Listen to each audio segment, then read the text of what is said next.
हिमालय की 16,000 फीट की ऊंचाई पर एक ऐसी झील है जिसके पानी में मछलियां नहीं बल्कि 500 से ज्यादा इंसानी कंकाल स्केलेटन्स तैरते हैं। वैज्ञानिकों ने जब इन खोपरियों की जांच की तो वो हैरान रह गए, क्योंकि इन सब की मौत किसी हथियार से नहीं बल्कि आसमान से गिरी एक अदृश्य चीज से हुई थी। आखिर क्या है इन कंकालों का राज? इसका जवाब छिपा है उत्तराखंड की कुलदेवी माता नंदा की एक प्राचीन परंपरा में। दरअसल माता नंदा भगवान शिव की पत्नी पार्वती का ही रूप है। उत्तराखंड में हर 12 साल में एक बेहद खास यात्रा निकलती है, नंदा देवी राज जात यात्रा। यह एक भावुक विदाई यात्रा होती है जिसमें माता नंदा अपने मायके उत्तराखंड से विदा होकर अपने ससुराल यानी कैलाश पर्वत पर बैठे भगवान शिव के पास जाती है। यह यात्रा चमोली के नौटी गांव से शुरू होती है और इसका आखिरी पड़ाव है होमकुंड, वह जगह जहां से माता अकेले अपने ससुराल कैलाश पर्वत की ओर चली जाती है। लेकिन होमकुंड तक पहुंचने के लिए भक्तों को बीच में उसी रूपकुंड झील से होकर गुजरना पड़ता है। सदियों पहले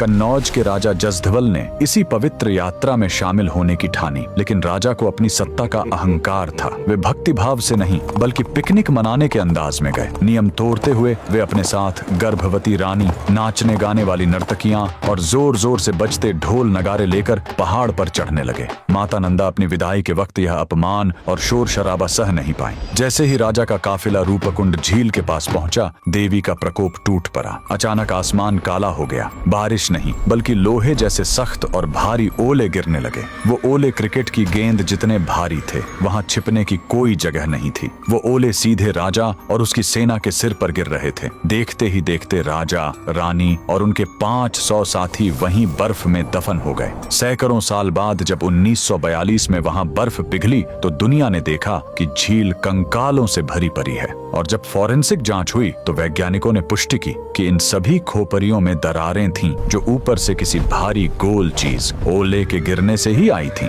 यह झील आज भी गवाह है कि कुदरत और ईश्वर के नियमों को तोड़ने का अंजाम क्या होता है। कमेंट में जय माता दी जरूर लिखें।